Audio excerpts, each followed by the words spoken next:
जय Hind friends, welcome back. आज आपण पाहणार आहोत 2024 पेपरचा पार्ट पहिला. तर चला सुरुवात करूयात. प्रश्न क्रमांक पहिला आहे आपला, खालीलपैकी योग्य विधानाच्या पर्यायाची निवड करा.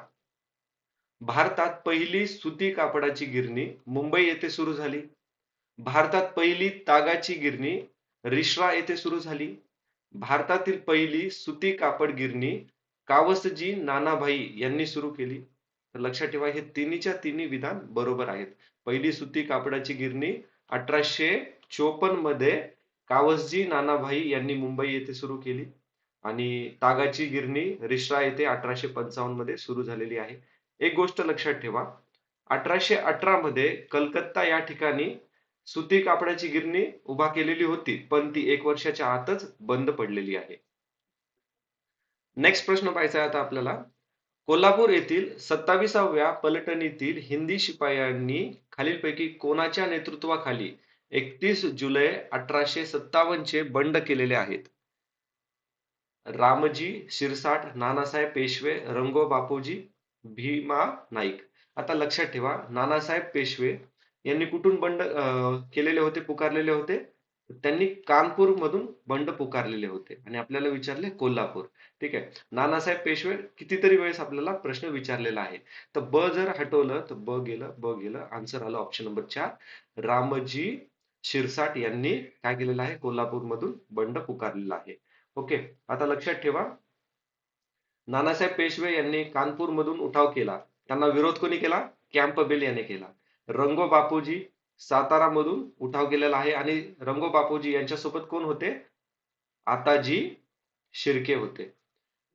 त्यानंतर भीमा नाईक, त्याचबरोबर भागोजी नाईक, पुन्हा मकराणी आणि इतर भिल्ल नेते यांनी खानदेशातून काय केलेला आहे, उठाव केलेला आहे आणि त्यांना विरोध कोणी केलेला आहे? तर लेफ्टनंट स्टुअर्ट याने विरोध केलेला आहे. ठीक आहे. आता आपण भारतामध्ये कुठे उठाव झालेला आहे, महाराष्ट्रात मध्ये कुठे उठाव झालेला आहे, ते सर्व ऑलरेडी डिस्कस केलेलं आहे आणि त्याचा चार्ट पण तुम्हाला आपल्या पीडीएफ मध्ये मिळून जाईल. आता आतापर्यंत एक्झामिनरनं ना एक प्रश्न विचारलेला नाहीये, तो म्हणजे लक्षात घ्या. आपल्याला माहित आहे 1857 मध्ये आपला उठाव झालेला होता. ठीक आहे, रिवॉल्ट झाला होता. रिवॉल्ट झाल्यानंतर ईस्ट इंडिया कंपनी रद्द करण्यात आलेली होती. पण ह्या ईस्ट इंडिया कंपनीकडे जे सोल्जर्स होते ना, त्यांनी क्राऊनच्या अंडरमध्ये काम करायला मनाई केली होती, म्युटिनी केली होती. तर त्या म्युटिनीला म्हणतात व्हाईट म्युटिनी. ठीक आहे, व्हाईट म्युटिनी 1857 नंतर. ही गोष्ट लक्षात ठेवा. आता पुढचा प्रश्न पाहायचा आहे आपल्याला. सतीप्रथेबद्दल शास्त्राच्या संमतीने केलेला खून असे खालीलपैकी कोणी म्हटले आहे? आता लक्षात ठेवा, सतीप्रथा म्हटलं की कोण? राजाराम मोहन रॉय. ऑप्शन नंबर 3 याचं उत्तर आहे. ठीक आहे. आता लॉर्ड बेल्टिक याने सतीविरोधाचा जो कायदा आहे तो मंजूर केला होता 1829 मध्ये. आता आपण थोडं बघूयात राजाराम मोहन रॉय यांच्याबद्दलचे पॉइंट्स. जसं की राजाराम मोहन रॉय यांना काय काय म्हटलेलं आहे? तर यांना म्हणलं जातं भारतीय राष्ट्रवादाचे जनक, त्यानंतर भारतीय पुनर्जागरणाचे जनक, भारतीय राष्ट्रवादाचे प्रेषित, असं त्यांना संबोधलं जातं. एक लक्षात ठेवा, त्यांनी फारसी मध्ये एक ग्रंथ लिहिलेला आहे. त्या ग्रंथाचं नाव आहे तुफत तुफत उल मुवाहिद्दीन. ठीक आहे, तुफत उल मुवाहिद्दीन हे ग्रंथ त्यांनी फारसी मध्ये लिहिलेला आहे. त्याचबरोबर लक्षात ठेवा, राजाराम मोहन रॉय हे अँग्लिस्ट विचारसरणीला सपोर्ट करायचे. अँग्लिस्ट विचारसरणी म्हणजे इंग्रजी शिक्षणाला सपोर्ट करायचे ते. मुघल सम्राट अकबर II याने राजाराम मोहन रॉय यांना राजा ही उपाधी दिलेली आहे. 1814 मध्ये त्यांनी आत्मीय सभा स्थापन केलेली आहे. 1821 मध्ये त्यांनी बंगाली साप्तिक संवाद संवाद कौमुदी सुरू केलेला आहे. त्यानंतर लक्षात ठेवा, 1828 मध्ये त्यांनी द्वारकानाथ टागोर यांच्या सहकार्याने ब्रह्मो समाजाची स्थापना केलेली आहे. Okay, sorry for that. पुढचा प्रश्न आहे जोड्या लावा. प्रार्थना समाज, सत्यशोधक समाज, सार्वजनिक समाज आणि आर्य समाज. प्रार्थना समाज आपल्याला माहिती आहे 1800 किती 67 मध्ये, ठीक आहे 1867. सत्यशोधक समाज 1873. सामाजिक सार्वजनिक सभा 1870 आणि आर्य समाज केव्हा केलेला आहे सुरुवात, तर आर्य समाजाची सुरुवात झालेली आहे 1875 मध्ये, ठीक आहे. सोपा प्रश्न आहे. आता प्रार्थना समाज आणि सत्यशोधक समाज खूप वेळेस डिस्कस केले. आता आपण पाहूयात यामध्ये सार्वजनिक सभा. सार्वजनिक सभा सॉरी सार्वजनिक सभा 1870 मध्ये सुरू केली. सार्वजनिक सभेचं पहिलं नाव काय होतं? मूळ नाव होतं पुणे असोसिएशन, ठीक आहे, पुणे असोसिएशन. आणि त्यांचं ब्रीद वाक्य काय आहे तर आस्ते कदम आगे बढो. प्रमुख नेते कोण कोण होते याच्यामध्ये, तर गणेश वासुदेव जोशी, त्याचबरोबर महादेव गोविंद रानडे, सीताराम चिपळूणकर, शिवराम साठे. ओके. अजून कोण कोण होते, तर गोपाळकृष्ण गोखले पण होते, बाळ गंगाधर टिळक. पुढचा प्रश्न पाहूयात आता. हा, एक राहिलं. आर्य समाज. आर्य समाज 1875. कोणी सुरू केली आर्य समाज, तर ती सुरू केलेली आहे दयानंद सरस्वती यांनी, मुंबई या ठिकाणी. आणि त्यांचं घोषवाक्य काय होतं, वेदाकडे परत चला. पुढचा प्रश्न पाहायचा आहे. 1909 मध्ये कामगार हितवर्धक सभा या संघटनेची स्थापना करून कामगारांना शिक्षण, कायदेशीर सल्ला देण्याचे काम खालीलपैकी कोणत्या व्यक्तीने केले आहे? आता ठीक आहे, तुम्हाला माहित असेल तर वेल अँड गुड, नसेल तर एक्झामिनरने एक हिंट दिलेली आहे, त्या हिंट वरून आपण आन्सर करूया. बघा ऑप्शन मध्ये ऑल ऑफ द अबव कुठंच नाहीये, ठीक आहे. आणि ह्या सर्व नावामध्ये ऑप्शन ड मध्ये बघा बॅरिस्टर हरिश्चंद्र तालचेरकर आहे. बाकी ऑप्शन मध्ये फक्त नाव आणि सरनेम दिले. इथं त्यांना कोणती पदवी आहे हे दिलेलं आहे, म्हणजे ऍडिशनल इन्फॉर्मेशन. तर ड हे विधान तर बरोबरच आहे. तर ड हे विधान बरोबर आहे, तर ऑप्शन 1 कटलं, 2 कटलं, राहिलं 3 आणि 4. अ ब ड अ क ड, म्हणजे अ तर बरोबर आहे, ड पण बरोबर आहे. आता पूर्ण आन्सर आहे ब किंवा क वरती डिपेंड. तर उत्तर आहे याचं अ ब आणि ड.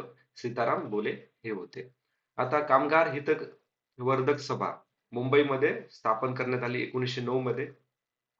आता भिवाजी नरे हे संस्थापक होते.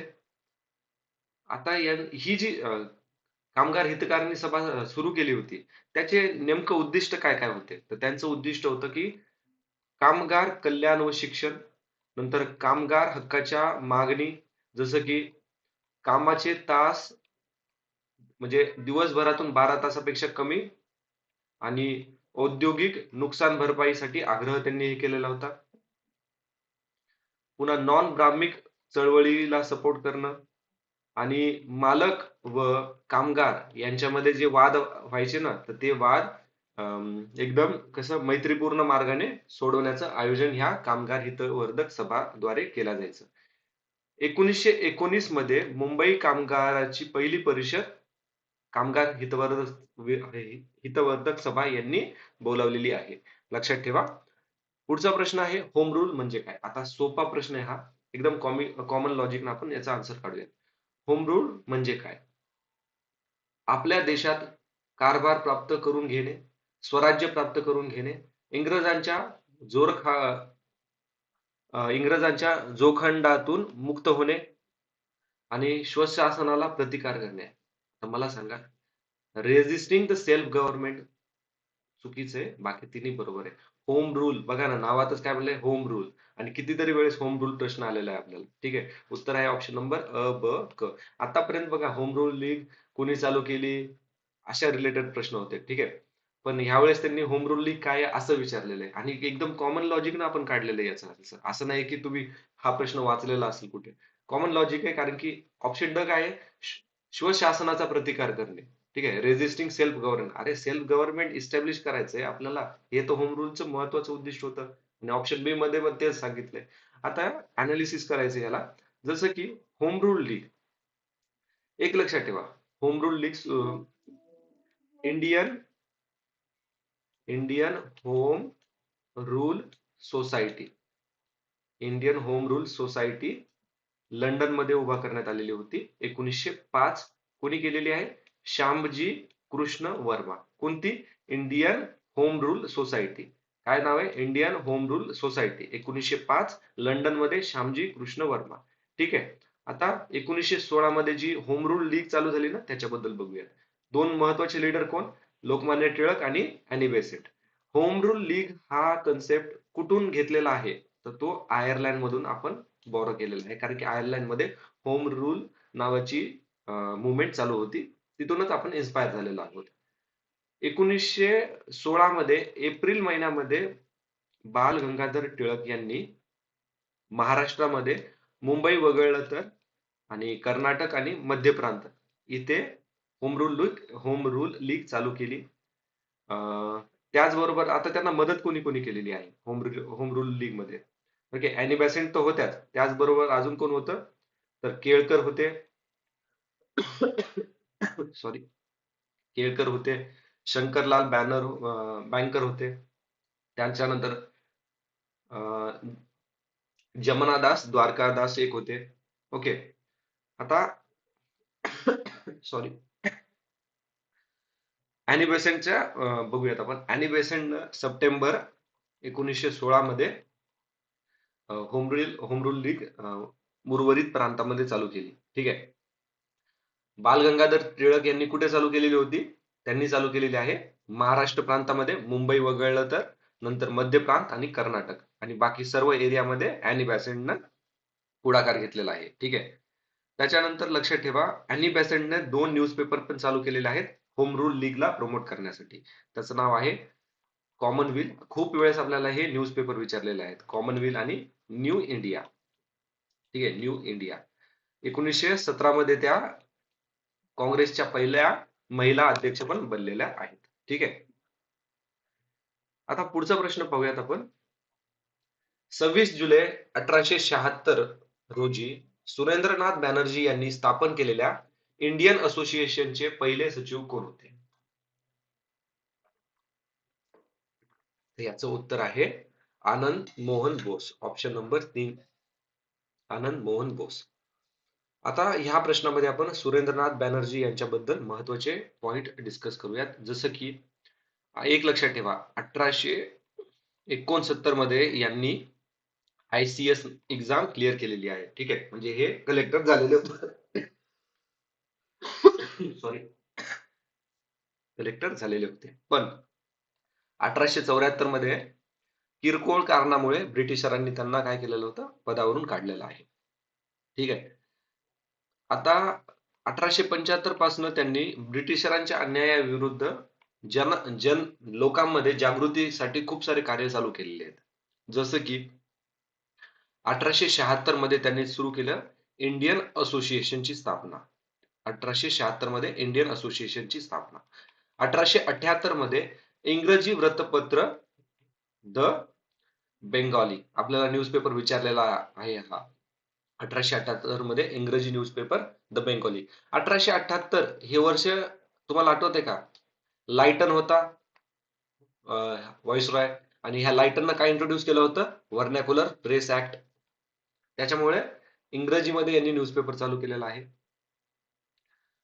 आता एक लक्षात ठेवा, यांना अनक्राउन किंग ऑफ बंगाल अशी पण उपाधी दिलेली आहे. ठीक आहे, अनक्राउन किंग ऑफ बंगाल. यांचे विचार मॉडरेट होते, मध्यमवर्गीय होते, सॉरी मध्यममार्गी यांचे विचार होते. त्यांनी एक आत्मचरित्र लिहिलेलं आहे, द नेशन इन मेकिंग. ठीक आहे, अ नेशन इन मेकिंग, हे त्यांचं आत्मचरित्र आहे. लक्षात ठेवा, महत्वाचे मुद्दे आहेत आपल्याला. आणि हे आत्मचरित्र त्यांनी 1925 मध्ये लिहिलेलं आहे, द नेशन इज मेकिंग. पुढचा प्रश्न बघायचा आहे. खालीलपैकी नागपूरच्या कोणत्या राजाने आपल्या मृत्यूनंतरच्या वारसाची काहीच व्यवस्था न केल्याने कंपनी सरकारने त्याचे राज्य खालसा केले होते?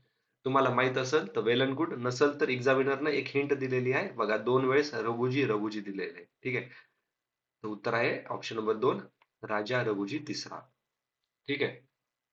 तुम्ही एलिमिनेट पण कसं करणार, कारण की काय केलंय त्यांनी, राज्य खालसा केलंय, दुसरा नंतर तिसरा तर येणार नाही. ठीक आहे, राज्य राज्य खालसा झाले म्हटल्यावर.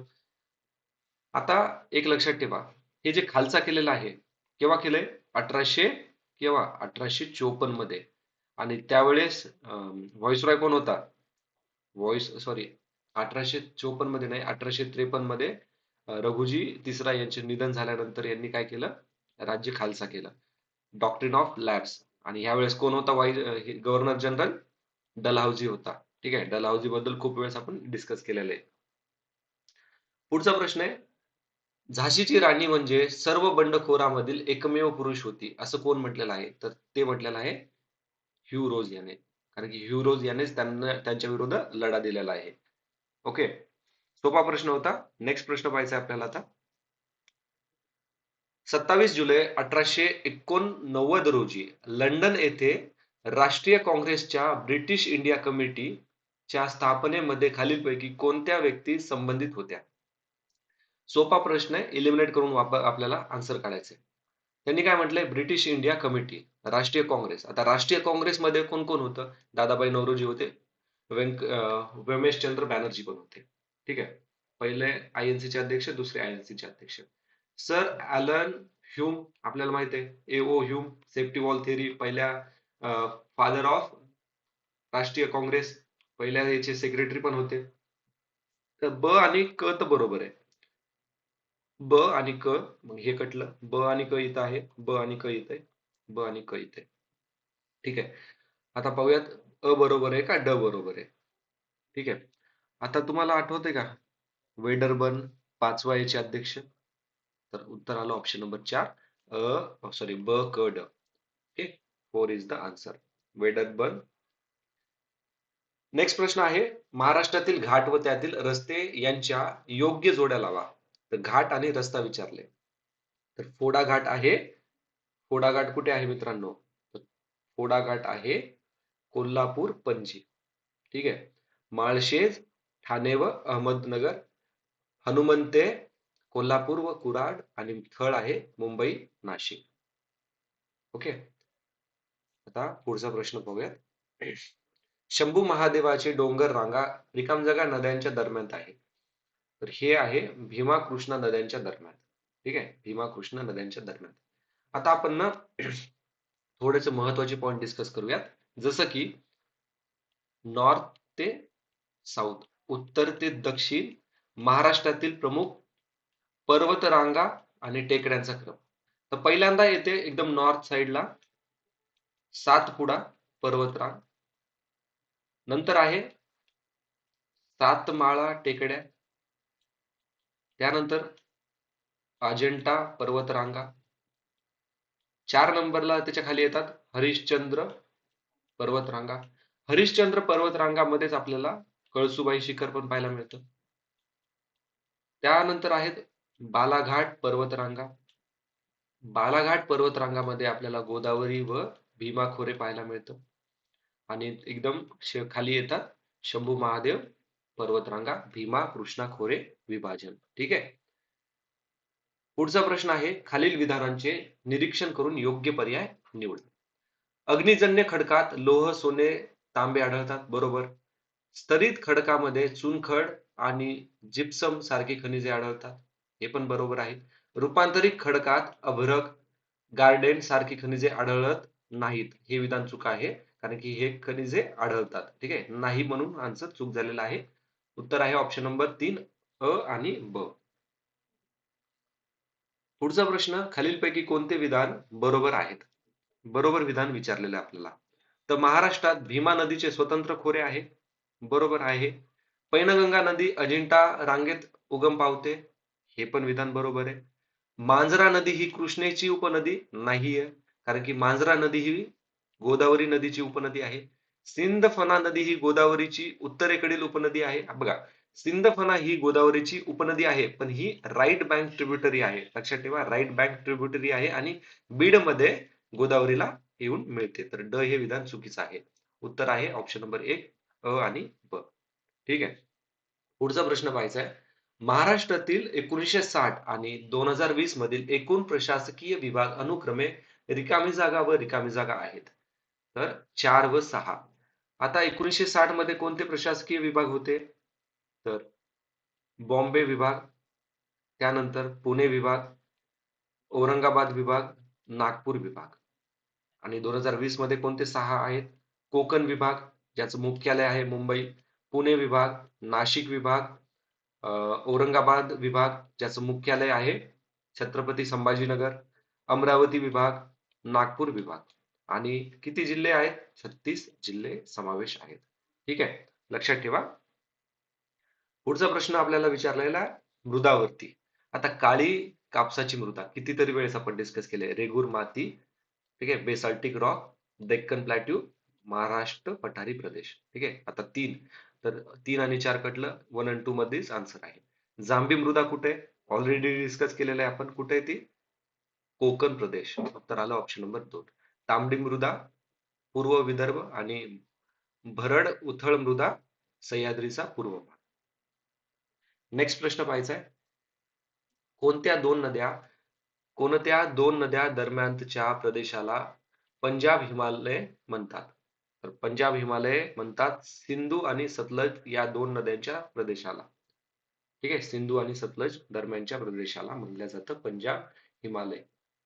पुढचा प्रश्न आहे, पश्चिम आणि वायव्य भारतामध्ये पश्चिम आणि वायव्य भारतामध्ये अतिउष्ण, कोरडे व धुळीचे वेगाने वाहणाऱ्या वाऱ्यांना काय म्हटलं जातं?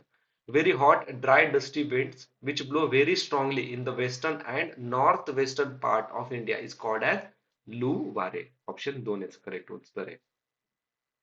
नेक्स्ट प्रश्न आहे, स्वामीनाथन 1970 यांच्या व्याख्येनुसार भारतातील कोरडवाहू शेती म्हणजे ज्या ठिकाणी सरासरी वार्षिक पर्जन्य हे.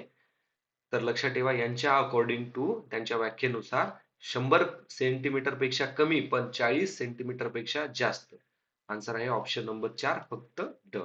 ठीक आहे, फक्त ड. नेक्स्ट प्रश्न, भारतीय जनगणनेनुसार खालीलपैकी कोणती वस्ती नागरी वस्ती म्हणून ओळखली जाते? तर महानगरपालिका, नगरपालिका असणे बरोबर आहे. 5,000 पेक्षा जास्त लोकसंख्या असते हे पण बरोबर आहे. 50% पेक्षा लोक बिगर शेती व्यवसायाला हे पण विधान बरोबर आहे. आणि लोकसंख्येची घनता 400 पेक्षा जास्त हे विधान पण बरोबर आहे. उत्तर आहे ऑप्शन नंबर 4 वरीलपैकी सर्व.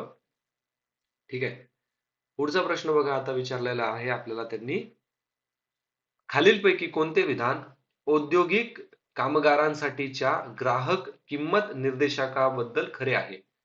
Which of the following statement true about the consumer price index for industrial worker? त्यांनी काय म्हटलं आपल्याला? औद्योगिक कामगारांसाठी. ऑप्शन बघा, हे भारतातील सर्व कामगारांना लागू होते. आता म्हटलंय प्रश्नात काय? औद्योगिक कामगार. आणि ऑप्शन मध्ये काय दिलंय? सर्व कामगारांना लागू होते. मग त्याचे कार्यक्षेत्र कोणतेही असो, कोणतेही पण कार्यक्षेत्र असो.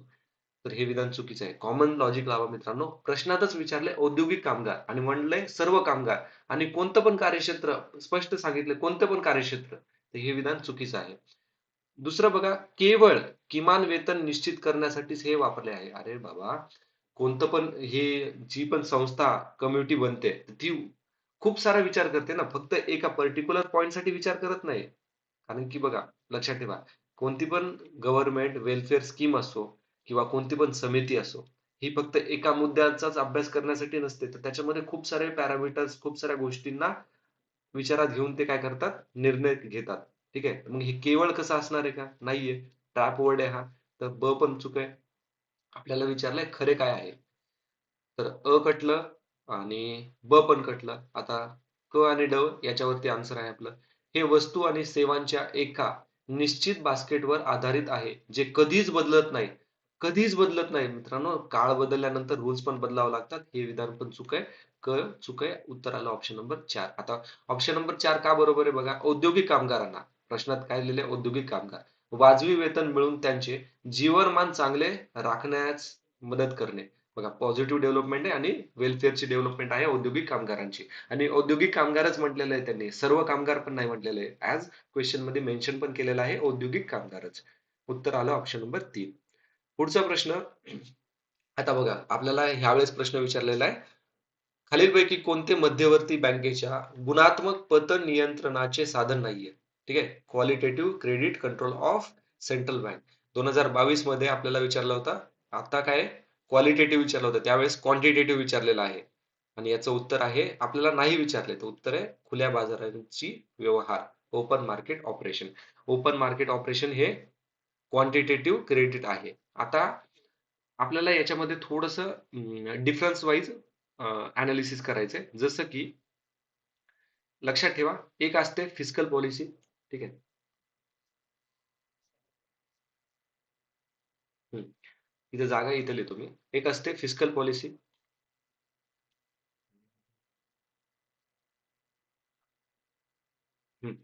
एक असते फिस्कल पॉलिसी आणि दुसरी असते मॉनिटरी पॉलिसी. फिस्कल पॉलिसी म्हणजे काय? राजकोषीय धोरण. आणि मॉनिटरी पॉलिसी म्हणजे मौद्रिक धोरण. लक्षात घ्या, मौद्रिक धोरण आरबीआयच्या अंडरमध्ये असते. ठीक आहे. आरबीआय राबवते. आरबीआय राबवते म्हणल्यावर काय करणार आहे बघा, नावातच बघा, मौद्रिक, मनी रिलेटेड म्हणजे पैशाचा पुरवठा आणि व्याज व्यवहार. आणि दुसरी आहे राजकोषीय धोरण म्हणजे गव्हर्नमेंटकडे असणार. कोणाकडे? फायनान्स मिनिस्टरकडे असणार. आणि धोरणाचा भर कशावर असणार? खर्च, कर आणि कर्ज उभारणी. ठीक आहे. आता लक्षात घ्या, मौद्रिक धोरणाचे जे आपल्याला विचारलं होतं, तर त्या मौद्रिक धोरणाचे क्वांटिटेटिव्ह क्रेडिट कोण आहेत? क्वांटिटेटिव्ह परिणात्मक पत नियंत्रण कोणकोणते आहेत? तर रेपो रेट, त्यानंतर CRR, SLR, OMO. OMO म्हणजे ओपन मार्केट ऑपरेशन. 2022 मध्ये आपण ऑलरेडी डिस्कस केलेले आहेत हे सर्व. ठीक आहे. आणि PDF मध्ये ऑलरेडी पूर्ण डिटेल इन्फॉर्मेशन तुम्हाला मिळून जाईल. आता त्याच्यानंतर लक्षात ठेवा, क्वालिटेटिव्ह कोणकोणते आहेत? तर मार्जिन आवश्यकता, नैतिक दबाव, पत मर्यादित करणे, ह्या गोष्टी आहेत. ठीक आहे. आता प्रश्न क्रमांक 23 पाहायचा आहे. कोणतं विधान बरोबर आहे? भारतीय हस्तोद्योग विकास मंडळाची स्थापना 1958 साली करण्यात आली. PM विश्वकर्मा कौशल्य सन्मान योजना ही केंद्र शासन पुरस्कृत योजना आहे. तर हे दोन्ही विधान बरोबर आहेत. ठीक आहे. दोन्ही विधान बरोबर आहेत. आन्सर आहे ऑप्शन नंबर 3. दोन्ही पॉझिटिव्ह आहेत आणि एकूण काय करतात? लिंक करतात. हस्तोद्योग कौशल्याचं रिलेटेडच असतं. नेक्स्ट प्रश्न बघायचा आता. सोपा प्रश्न आहे. भारतीय लोकसंख्येच्या अभ्यासात खालीलपैकी सतत बदलणारे 3 प्रमुख घटक कोणते? बघा, जन्मदर, मृत्यूदर हे तर 2 फिक्स आहे. ठीक आहे. जन्मदर, मृत्यूदर आणि तिसरा आहे स्थलांतर. ऑप्शन 3 याचं करेक्ट आहे. आता हा करंट अफेअर रिलेटेड आहे. पुढचा प्रश्न आहे आपला महत्वाचा. डॉक्टर विजय केळकर समितीचा अहवाल हा रिकाम जागाशी संबंधित आहे. महत्वाचा प्रश्न आहे. ठीक आहे. स्टार मार्क लक्षात ठेवा. याचं अनालिसिस पण फार महत्वाचं आहे. उत्तर आहे अप्रत्यक्ष कर विषयक सुधारणा. आता विजय केळकर यांच्याबद्दल थोडंसं अनालिसिस करूयात. जसं की यांनी 2002 मध्ये कर सुधारणा याच्यावरती एक समिती बसलेली होती यांची. तर त्याच्यामध्ये त्यांनी सांगितलं होतं अप्रत्यक्ष कर किंवा आणि प्रत्यक्ष कर याच्याबद्दल. आणि अप्रत्यक्ष कर मध्ये त्यांनी GST सुचवलेलं होतं. दुसरी महत्वाची त्यांची समिती होती 2012 मध्ये राजकोषीय राजकोषीय स्थिरीकरणासाठी. ठीक आहे. राजकोषीय स्थिरीकरणासाठी. आणि त्याच्यामध्ये त्यांनी सांगितलं होतं की अन्न सुधारणा, पुन्हा राजकोषीय त्रुट कमी करण्यासाठी एक मार्ग नकाशा बनवायला पाहिजे. तिसरी महत्वाचं त्यांची एक समितीने सांगितलेलं होतं 2015 मध्ये सार्वजनिक खाजगी भागीदारी, PPP मॉडेल. ठीक आहे. PPP मॉडेल त्यांनी सांगितलेलं होतं. आणि 13व्या फायनान्स कमिशन मध्ये त्यांनी केंद्र आणि राज्य कर वाटप हा याच्याबद्दल माहिती दिलेली होती 2010 ते 2015 मध्ये. ठीक आहे. 2005 मध्ये त्यांनी संरक्षण खरेदीसाठी पण शिफारस केलेली होती. कारण की ते म्हटले की संरक्षण उत्पादनामध्ये खाजगी क्षेत्राचा पण सहभाग ठेवावा, असं त्यांनी 2005 मध्ये सांगितलं होतं संरक्षण खरेदी या याच्यामध्ये शिफारसीमध्ये. पुढचा प्रश्न पाहूयात आता. प्रश्न महत्वाचा आहे. आतापर्यंत आपल्याला पॅरामीटर्स, डायमेन्शन विचारायचे, पण ह्यावेळेस त्यांनी विचारलंय रिकामी जागामध्ये मानवी गरिबी निर्देशकाच्या जागी बहुआयामी दारिद्र्य निर्देशांक यांची संकल्पना मांडण्यात आलेली आहे. 2022 मध्ये, सॉरी 2023 मध्ये पॅरामीटर्स कोणकोणते आहेत बहुआयामी दारिद्र्य निर्देशकांसाठी विचारलं होतं. यावेळेस त्यांनी प्रश्न विचारलेला आहे. कोणत्या अहवालानं हे केलेलं आहे, मंजूर केलेलं आहे? तर ती अहवाल आहे मानव विकास अहवाल 2010. मानव विकास अहवाल 2010. 10. आता लक्षात ठेवा, हा जो रिपोर्ट असतो ना, मल्टी डायमेन्शनल पॉवर्टी इंडेक्स, तो पब्लिश कोण करतो, तो रिपोर्ट जाहीर कोण करतो, तर युनायटेड नेशन डेव्हलपमेंट प्रोग्राम आणि ऑक्सफोर्ड पॉवर्टी आणि ह्युमन डेव्हलपमेंट इनिशिएटिव्ह हे दोघं 2010 पासून संयुक्तपणे जाहीर करतात. आणि त्यांच्या मते 33.3% वंचित असल्यास तिला बहुआयामी गरिबी मानले जातं. हा प्रश्न विचारलेला आहे आपल्याला. आणि डायमेन्शन्स कोणकोणते? आरोग्य, आरोग्य आहे. आरोग्यामध्ये कोणकोणते सब पॅरामीटर्स आहेत, तर पोषण, नंतर बालमृत्यू दर, दुसरं महत्वाचं पॅरामीटर आहे शिक्षण, त्याच्यामध्ये सब पॅरामीटर आहेत शिक्षणाची वर्ष, शाळेतील उपस्थिती, तिसरं आहे जीवनमान, स्टँडर्ड ऑफ लिव्हिंग, याच्यामध्ये स्वयंपाक इंधन, स्वच्छता, पिण्याचे पाणी, वीज, निवास, मालमत्ता या सब पॅरामीटरचा समावेश आहे.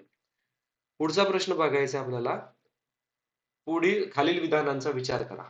स्थूल राष्ट्रीय उत्पादनापेक्षा निव्वळ राष्ट्रीय उत्पादन नेहमीच कमी असते. स्थूल राष्ट्रीय उत्पादनाचा घसाऱ्याचा म्हणजे काय, डेप्रिसिएशन समावेश असतो, तर निव्वळ राष्ट्रीय उत्पादनात घसाऱ्याचा समावेश नसतो. तर बघा, हे दोन्ही विधान बरोबर येतात. ठीक आहे, हा अभ्यासाचा भाग आहे बघा, याच्यात कोणती ट्रिक लागणार नाही. आता याच्यामध्ये काय लक्षात घ्यायचं आपल्याला, तर याच्यामध्ये लक्षात घ्या, स्थूल राष्ट्रीय उत्पादन, स्थूल राष्ट्रीय उत्पादन म्हणजे ग्रॉस नॅशनल प्रोडक्ट. ठीक आहे, gross national product. Gross national product म्हणजे काय, देशातील नागरिक एक तर देशांतर्गत किंवा परदेशामध्ये जाऊन एका वर्षात तयार केलेल्या अंतिम वस्तू व सेवांचे एकूण बाजार मूल्य. आणि सूत्र काय आहे, जीएनपी म्हणजे जीडीपी प्लस परदेशातून निव्वळ घटक उत्पादन म्हणजे NIFA. ठीक आहे, आता हे पूर्ण डिटेल पीडीएफ मध्ये आहे, मी महत्वाचे मुद्दे फक्त डिस्कस करतोय. त्याच्यानंतर लक्षात ठेवा, निव्वळ राष्ट्रीय उत्पादन, net national product, net national product म्हणजे जीएनपी मायनस डिप्रिसिएशन म्हणजे घसारा. ओके, आता ना वरच्या प्रश्नामध्ये ना एक महत्वाचं डिस्कशन राहिलेलं आहे, ते म्हणजे सुरेश तेंडुलकर समिती अहवाल 2009. हा प्रश्न महत्वाचा आहे कारण की खूप वेळेस आपल्याला विचारलेला आहे त्यांनी. सुरेश तेंडुलकर समिती 2005 मध्ये गठीत झालेली होती आणि त्यांनी 2009 मध्ये काय केलेलं आहे, अहवाल, रिपोर्ट पब्लिश केलेला आहे त्यांचा. तर त्यांनी कशाची शिफारस केलेली आहे, तर त्यांनी पहिल्यांदा रिजेक्ट केलं जे कॅलरी आधारित पद्धती होती ना पॉवर्टी मेजर करायचं, त्याला त्यांनी काय केलं, त्यांनी रिमूव्ह करायला सांगितलं होतं, बदल करायला सांगितलं होतं. त्यानंतर एक समान दारिद्र्य रेषा, एक समान दारिद्र्य पॉवर्टी लाईन त्यांनी इंट्रोड्यूस करायला सांगितलेलं होतं. खाजगी खर्चाचा समावेश जसा की आरोग्य व शिक्षणावरील जो खर्च असतो तो स्पष्टपणे समावेश करा असं त्यांनी सांगितलेलं होतं. आणि 2011-12 मध्ये त्यांनी ग्रामीण भागामध्ये दर महिना 816 रुपये आणि शहरामध्ये दर महिना 1000 रुपये, हा प्रश्न आपल्याला 2022 मध्ये विचारलेला होता. ठीक आहे, नेक्स्ट प्रश्न पाहायचा आहे आता आपल्याला, भारताचे, आता बघा हा करंट अफेअरचा प्रश्न. नेक्स्ट प्रश्न पाहूयात आता, भारतीय, आता हा जो प्रश्न आहे ना एकदम कॉमन लॉजिक आपण काढूयात. ठीक आहे, भारतीय रहिवाशांसाठी खालीलपैकी कोणते परवानगी असलेले विदेशी चलन व्यवहार इलेक्ट्रॉनिक पद्धतीने पार पाडण्यासाठी अधिकृत व्यासपीठ नाहीये. आपल्याला काय म्हटलंय, नाहीये, आणि म्हणजे गव्हर्नमेंट परमिशन देत नाहीये. गव्हर्नमेंट परमिशन केव्हा देणार नाही, आरबीआयला परमिशन ऑब्विसली असणार आहे, स्टॉक एक्सचेंज याला पण असणार आहे, परकीय चलन व्यवहार करण्यासाठी भारतीय रिझर्व्ह बँक, ऑब्विसली भारतीय रिझर्व्ह बँक आहे म्हणलं तर परमिशन असणार. पण तिसरं ऑप्शन बघा, ठीक आहे, फॉरेक्स ट्रेडिंग सेवा देणारे कोणतेही कोणतेही ऑनलाईन व्यासपीठ, कोणतेही ऑनलाईन व्यासपीठला कशी परमिशन देणार मित्रांनो, काही काही फ्रॉड पण असणार आहेत. उत्तर आहे ऑप्शन नंबर 3. ठीक आहे, नेक्स्ट प्रश्न आपल्याला बघायचा आहे आता, भारतीय राष्ट्रीय कृषी कृषी सहकारी विपणन संस्थेची मुख्य उद्दिष्ट कोणते. कृषी आणि सहकारी महत्वाचे शब्द आहेत. कर्ज वाटप करणे, ग्रामीण औद्योगिकीकरणाला चालना देणे, कृषी मालाचे सहकारी तत्वावर विपणन करण्यास प्रोत्साहन देणे, स्वस्त दरात कृषी उत्पादन विक्री. आता मला सांगा कोणता आन्सर द्यायचा. कृषी सहकारी ऑप्शन नंबर क, आणि दुसरं एक लॉजिक आपलं काय, जेवढं मोठं ऑप्शन तेवढी जास्त इन्फॉर्मेशन आन्सर येण्याची शक्यता जास्त. उत्तर काय, ऑप्शन नंबर 3 फक्त क. ओके. आता याच्यामध्ये लक्षात ठेवा, हे जे national agriculture corporation marketing federation of India आहे, याची स्थापना केव्हा करण्यात आली, 1958 मध्ये करण्यात आली. मंत्रालय कोणतं, कृषी व शेतकरी कल्याण मंत्रालय. ठीक आहे. नेक्स्ट प्रश्न पाहूयात आता. हा जो प्रश्न आहे ना, ऍज इट इज रिपीट आहे. फक्त एक्झामिनरनं कसा चेंज केलाय तर भारतीय अर्थसंकल्पना दस्तावेज हा एवढा प्रत्येक ऑप्शन मध्ये ऍड करून सेंटेन्स मोठे केलेले आहेत. भारतीय अर्थसंकल्पना संदर्भात खालीलपैकी कोणते विधान बरोबर आहे, तर एकूण जमा खर्च दर्शविणे, राजकोषीय त्रुट दर्शविणे, प्राथमिक त्रुट, परिणामा परिणामकारक महसुली त्रुट दर्शविणे. उत्तर आहे ऑल ऑफ द अबोव 4. 2022 मध्ये असाच प्रश्न पाहायला मिळणार आहे. फक्त हे जे सेंटेन्स आहे ना, हे नव्हते. फक्त असं लिहिलं होतं, एकूण जमा खर्च, राजकोषीय त्रुट, प्राथमिक त्रुट असं दिलेलं होतं. ओके.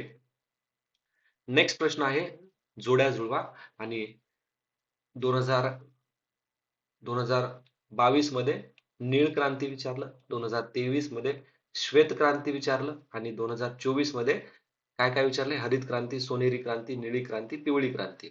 ठीक आहे. हरित क्रांतीत आपल्याला माहित आहे काय आहे, अन्नधान्य उत्पादन. अन्नधान्य उत्पादन म्हणजे काय, ऑप्शन 3. आणि अ चं 3 कुठे, इथे. एवढं जरी माहित असलं तरी तुम्ही आन्सर पर्यंत पोहोचला असतात. सोनेरी क्रांती म्हणजे काय, फळांचे उत्पादन. निळी क्रांती मत्स्य उत्पादन. पिवळी क्रांती तेलबिया. श्वेत क्रांती ऑपरेशन फ्लड, मिल्क रिलेटेड आहे. ओके. आता लक्षात ठेवा, हरित क्रांती भारताचे जनक कोण आहेत हरित क्रांतीसाठी, तर ते आहेत स्वामीनाथन. ओके. एम स्वामीनाथन भारताचे हरित क्रांतीचे जनक आहेत. त्यानंतर श्वेत क्रांतीचे जनक कोण आहेत, मिल्कमॅन ऑफ इंडिया कोणाला म्हणलं जातं, वर्गीस कुरियन. ओके. नीळ क्रांतीचे जनक आहेत doctor Arun Krishnan. Okay. Doctor Arun Krishnan. आणि पिवळी क्रांती म्हणजे तेलबिया उत्पादन, याला येलो रिव्होल्यूशन पण म्हणलं जातं. प्रामुख्याने तेलबियावरती फोकस करायचा आहे, आणि याचे जनक आहेत सॅम पित्रोदा.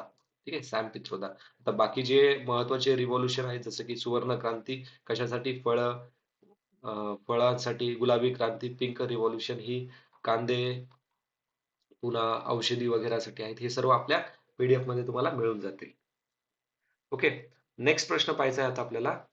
भारतीय संविधानातील अनुच्छेद रिकामजागामध्ये केंद्रीय अर्थसंकल्पनाची परिभाषा केलेली आहे. The constitution of India define the union budget. सोपा प्रश्न आहे. कलम नंबर 112. ठीक आहे, कलम नंबर 112. आता याच्यामध्ये फक्त कलम नंबर 120 लक्षात ठेवा. कलम नंबर 120 कशा संदर्भात आहे, तर संसदेतील भाषा. ठीक आहे, संसदेतील भाषा. 113 मध्ये काय मेन्शन केलेलं आहे, तर अंदाजाबाबत संसदेची प्रक्रिया म्हणजे डिमांड फॉर ग्रँट साठी प्रक्रिया. 116 मध्ये काय मेन्शन केले, तर लेखानु लेखानुदार, श्रेय मतदान व अपवादात्मक अनुदाने. ठीक आहे, अपवादात्मक अनुदाने याच्या रिलेटेड आहे. ओके. पुढचा प्रश्न पाहूयात आता. आता बघा, परत त्यांनी आपल्याला स्थूल देशांतर्गत वाला प्रश्न आलाय.